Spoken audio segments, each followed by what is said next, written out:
तो प्रधानमंत्री मोदी ने जो संसद का विशेष सत्र बुलाया है 5 दिन का 18 सितंबर से 22 सितंबर तक, इसका रहस्य खुल गया है।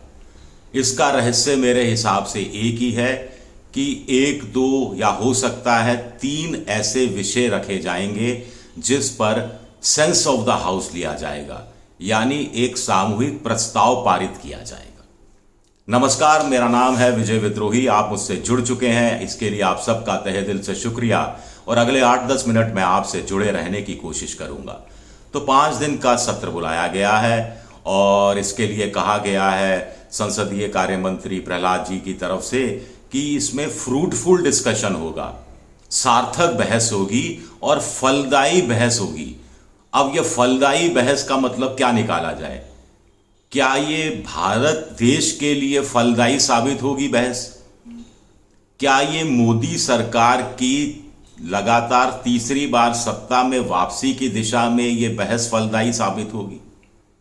बड़ा सवाल है। दूसरा, 5 दिन का सत्र है, इसमें क्वेश्चन आवर नहीं होगा, यानी प्रश्नकाल जो होता है 1 घंटे का होता है जैसे ही सदन शुरू होता है, जिसमें लोग लिखित अलिखित सवाल पूछते हैं, यानी पहले से सवाल भेज देते हैं और संबंधित मंत्री को जवाब देना जरूरी होता है, वो नहीं होगा।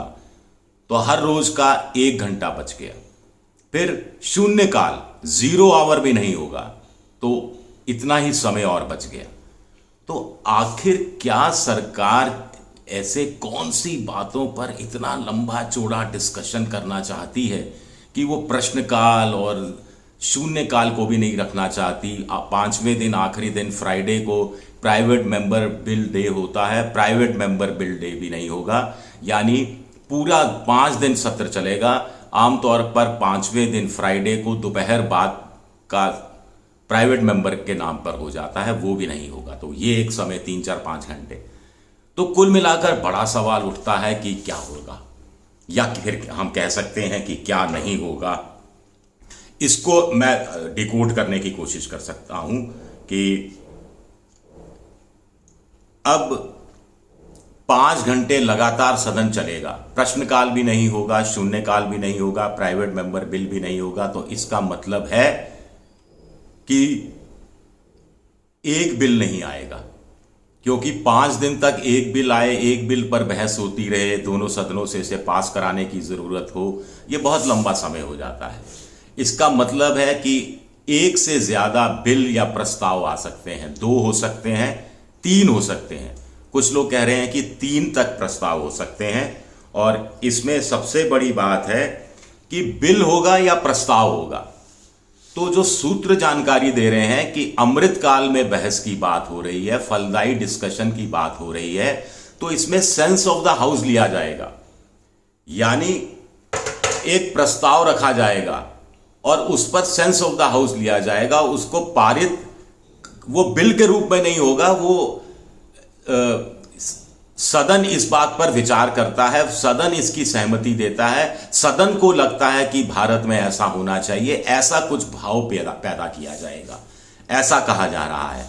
और वो इस 2 या 3 जो भी प्रस्ताव आते हैं वो ऐसे होंगे जो मोदी सरकार की दूरदर्शिता की बात करें, जो इनडायरेक्ट रूप में इंडिया की भ्रष्ट परिवारवादी और तुष्टीकरण की नीतियों का विरोध करते हुए हैं, जो मोदी सरकार को या प्रधानमंत्री मोदी को लार्जर देन लाइफ इमेज के रूप में प्रस्तुत करें कि एक ऐसा प्रधानमंत्री है जिसको सत्ता की चिंता नहीं है, जिसको देश की चिंता है कि देश में क्या क्या और होना चाहिए।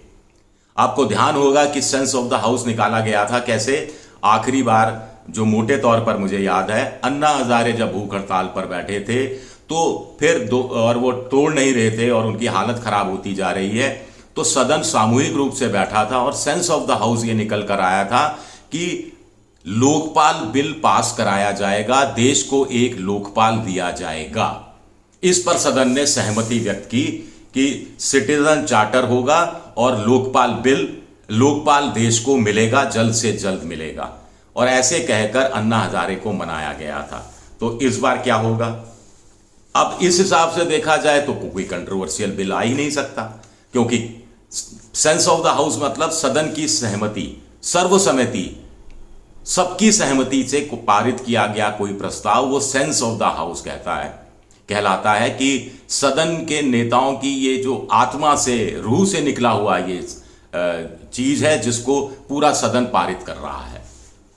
इसका मतलब है कोई कंट्रोवर्शियल चीज नहीं होगी। यानी क्या फिर हो सकता है, पहले विचार कर ले क्या नहीं हो सकता है कंट्रोवर्सी के नाम पर। यूनिफॉर्म सिविल कोड नहीं आएगा, क्योंकि इसको लेकर तो बहुत कंट्रोवर्सी है।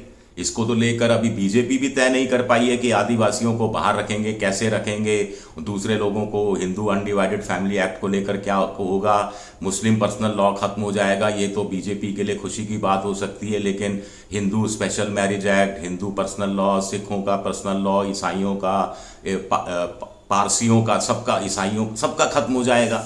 तो कंट्रोवर्सी है इसमें। तो यानी यूनिफॉर्म सिविल कोड पर कुछ नहीं होगा, ना सेंस ऑफ द हाउस होगा, ना बिल होगा। आगे चलते हैं तो फिर क्या हो सकता है। दूसरा चीज है कि कुछ लोग कह रहे हैं प्लेस ऑफ वर्शिप एक्ट में, कानून में बदलाव लाया जा सकता है। मुझे लगता है कि इसमें भी बदलाव नहीं लाया जाएगा। प्लेस ऑफ वर्शिप एक्ट, आपको ध्यान है 91 में नरसिम्हा राव की सरकार लेकर आई थी, जिसमें कहा गया था कि अयोध्या वाले मुद्दे को छोड़कर बाकी 1947 की स्थिति धार्मिक स्थलों को लेकर यथास्थिति बनाए रखी जाएगी, और उसको लेकर जो मुकदमे भी चल रहे हैं वो सब वापस ले लिए जाएंगे। उस पर कोई फैसला नहीं होगा और कोई नया मामला स्वीकार नहीं किया जाएगा। तो इसमें बदलाव की बात की जा रही है, मुझे नहीं लगता, क्योंकि इसमें भी कंट्रोवर्सी है। संघ प्रमुख खुद कह चुके हैं कि हर मंदिर में शिवलिंग क्या खोजना, लेकिन ज्ञानव्यापी की बात अलग है, वो बात अलग है। तो ये कंट्रोवर्सी मुझे नहीं लगता चल पाएगी। दूसरा, जनसंख्या नियंत्रण कानून पे कुछ लोग कह रहे हैं कि कानून लाया जा सकता है, नया कानून लाया जा सकता है, जिसका संघ भी हिमायती रहा है, लेकिन इसमें भी कंट्रोवर्सी है। और इसमें सबसे बड़ी बात है, आप जनसंख्या तो वैसे ही नियंत्रित हो रही है। अब जन्म दर हमारे यहाँ 2 पर आ गई है, औसत जन्म दर, यानी रिप्लेसमेंट लेवल पर पहुंच गई है। यानी जितने लोग हिंदुस्तान में पैदा हो रहे हैं एक साल में, उतने ही लोग हिंदुस्तान में मर रहे हैं एक साल में। तो यानी बढ़ोतरी नहीं हो रही जनसंख्या की। तो फिर जनसंख्या पर नियंत्रण क्या लाना, जबकि बहुत जगह तो, बहुत सारे राज्यों के अंदर तो जन्म दर 1.7, 1.6, 1.5 हो गई है, यानी वहां तो जनसंख्या घटनी शुरू हो गई है। तो ये कंट्रोवर्शियल बिल भी नहीं लाएगा। तो फिर ना यूनिफॉर्म सिविल कोड होगा, ना जनसंख्या नियंत्रण वाला होगा, ना प्लेस ऑफ वर्शिप एक्ट होगा। तो फिर क्या होगा, 1 नेशन 1 इलेक्शन होगा। इसको लेकर क्या सेंस ऑफ द हाउस के ऊपर जोर दिया जाएगा, क्योंकि इसमें पेचीदगियां बहुत हैं। संविधान में कम से कम अर्जुन मेघवाल के अनुसार तो 6 संशोधन करने होंगे, कुछ लोगों के अनुसार 8 से 10 संशोधन करने होंगे। और चूंकि ये संविधान में संशोधन करने होंगे, तो इसलिए लोकसभा और राज्यसभा दोनों में 2/3 बहुमत आपको चाहिए होगा, और 2/3 बहुमत का जुगाड़ करना राज्यसभा में असंभव है। साधारण बहुमत का तो जुगाड़ बीजेपी कर लेती है, लेकिन 240 का सदन है राज्यसभा का, तो 2/3 यानी 180 लोग कहां से लाएंगे। तो इसलिए भी, और इसमें फिर आधे राज्यों से रेक्टिफाई कराना, अब ये संभव हो पाएगा, बड़ा मुश्किल है। तो सेंस ऑफ द हाउस लाया जा सकता है कि ये देश चाहता है, प्रधानमंत्री जी की अगुवाई में ये देश चाहता है, और ये सदन चाहता है कि 1 नेशन 1 इलेक्शन हो। उसके लिए कुछ पैरामीटर्स, कुछ सुझाव, कुछ बहस के दौरान आएंगे सुझाव, सब एक संयुक्त समिति को दिए जा सकते हैं। कुछ लोग कह रहे हैं कि बीजेपी चाहे तो संयुक्त सत्र बुला सकती है। आखिर टाटा को पास कराने के लिए वाजपेयी जी के पास राज्यसभा में बहुमत नहीं था, तो संयुक्त सत्र बुलाया गया था और संयुक्त सत्र में पास कराया गया था। तो कुछ ऐसा हो सकता है। अब ऐसा हो सकता है तो मैं इस पर अभी कोई टिप्पणी नहीं कर सकता, मेरी कोई जानकारी नहीं है। एक सबसे बड़ा सेंस ऑफ द हाउस होगा कि सदन कहेगा मिलकर कि चूंकि नई बिल्डिंग बन चुकी है और ये गणेश चतुर्थी का पावन मौका है, तो हम नई बिल्डिंग में प्रवेश करते हैं, और किन पुरानी बिल्डिंग के स्वरूप को भी बहाल किया जाएगा। इसमें किसी को कोई दिक्कत नहीं है। महिला आरक्षण बिल पर सेंस ऑफ द हाउस पास हो सकता है। राज्यसभा में तो ये बिल पारित हो चुका है, और बीजेपी का भारी बहुमत है लोकसभा के अंदर, वो जब चाहे जिस समय चाहे महिला आरक्षण बिल को पास करा सकती है। कांग्रेस ने चूंकि राज्यसभा में बिल पास कराया था मनमोहन सिंह के टाइम में, तो कांग्रेस इसका विरोध कतई नहीं कर सकती। और बीजेपी के 300 प्लस और कांग्रेस के 50 प्लस, तो 350 के आसपास तो यही हो जाते हैं। बाकी कुछ और पार्टियां भी साथ आ ही जाएंगी, ममता भी साथ आ ही जाएगी, तो आराम से 2/3 बहुमत आपको मिल ही जाएगा, उसमें कोई दिक्कत ही नहीं है। तो ऐसे में विशेष सत्र बुलाने की क्या जरूरत है? या फिर सेंस ऑफ द हाउस होगा कि 1/3 आपको देना है और इसमें 180 सीटें बढ़ा दी जाएंगी, जहां पर 18 लाख से ज्यादा की आबादी है जिन लोकसभा सीटों में, तो उसके लिए कोई सेंस ऑफ द हाउस पारित करने की कोशिश होगी। या फिर इस पर एक कोई कानून भी लाया जा सकता है, और कानून के तहत महिला आरक्षण क्या 33% सीधे सीधे मौजूदा सांसदों के बीच में दिया जाएगा, या 180 अतिरिक्त लोकसभा की सीटें डीलिमिटेशन से पहले बढ़ा दी जाएंगी, क्योंकि नए सदन में शिफ्ट हो ही जाएंगे पहले दिन दूसरे दिन, तो नए सदन में तो बैठने की भी पर्याप्त जगह है। क्या ये होगा? ये अपने आप में बड़ा सवाल है। ये कुछ चीजें हैं मैंने आपके सामने रखी हैं बहस के लिए।